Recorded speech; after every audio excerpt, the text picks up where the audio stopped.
It looks like any playground, children enjoying themselves, joking around. But a closer look reveals bullying is occurring. Researchers used a hidden camera to videotape this scene. A group of boys tackles another boy to the ground. They repeatedly hit and kick him.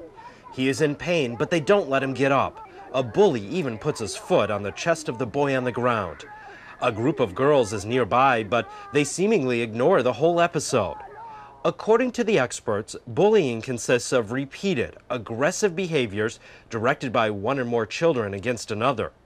Bullying occurs when there is an imbalance of power or strength. According to recent research published in the Journal of the American Medical Association, 30% of students in 6th through 10th grade have been bullied, bullied others, or both with some frequency within a school term. This represents more than 5.5 million young people. Stan Davis is a school counselor, author, and bullying prevention expert.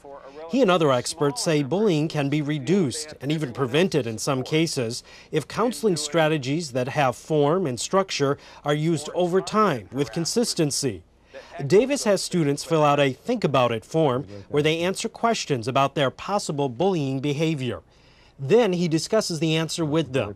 The process stresses self-reflection, honesty, and accountability, as Davis and students show us in this reenactment. Well, you know what strikes me, Gabrielle, is you're really halfway there. You're halfway to taking some responsibility, because this issue of her losing friends, and you sort of take responsibility here and then you take it back at the end. Yeah? How about, and also might, how about writing this a little more positively? In other words, you either think you hurt her or you think you didn't. Talking with a kid about what was wrong with their behavior or how they could do better is going to have very little effect unless that kid knows, if I continue on with my bullying behavior, consequences are going to happen to me. We've got to recognize that for many kids, bullying is a very reinforcing, a very pleasurable activity. And just saying you shouldn't do that has very little effect in counterweighting the pleasure that these kids take in hurting others. Once, though, there's a cost, and a predictable cost, to that behavior, then kids are ready to think about their actions and think about what was wrong with their actions. If this was the whole story, would you be sitting here inside at lunch? I don't know, I guess not. Would you give it some more thought, please? I'm sure this is part of it. Experts say students who are bullied are more likely than their peers to experience low self-esteem, depression, and suicidal thoughts. Young people often do not report bullying incidents because of feelings of shame or embarrassment. Ted Feinberg is the Assistant Executive Director of the National Association of School Psychologists. He and his colleagues know the symptoms a bullied student may exhibit. Initially, children can be anxious, they can be, develop psychosomatic patterns, they don't want to go to school, they may have a reduction in their school performance indicators.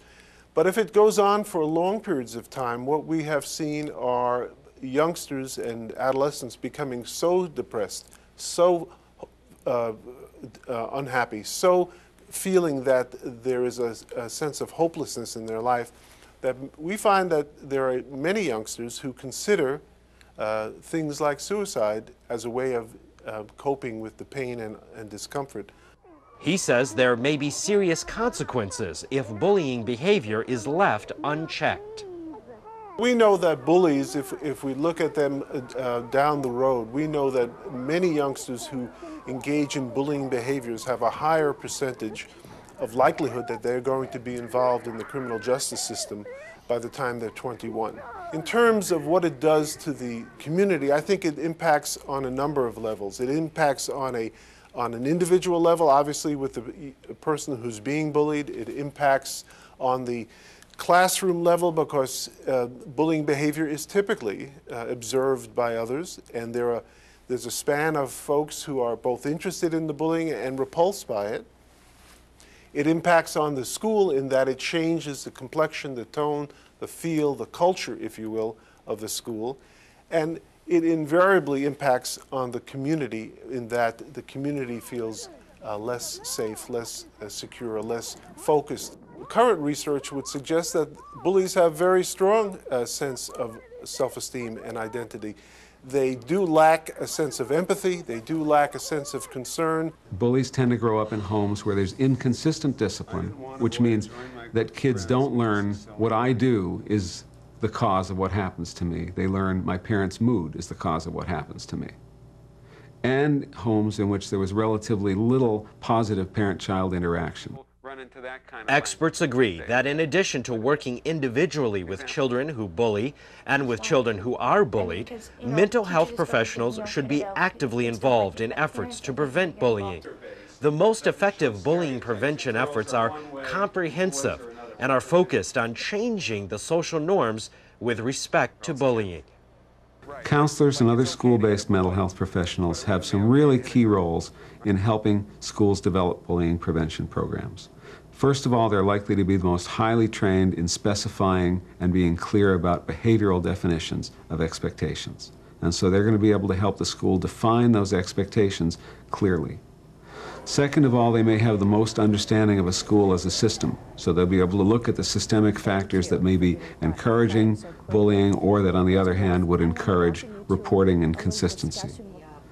And the third is they're going to be able to either do or train others to do the kind of cognitive behavioral interventions that I was modeling before.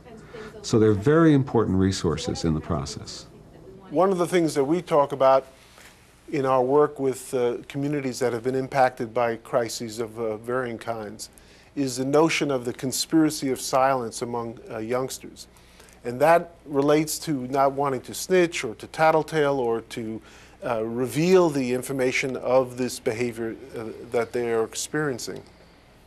Part of what we think is particularly important is to help children and teenagers realize that this conspiracy of silence does not serve them well, does not serve their friends and siblings well, does not serve their community well.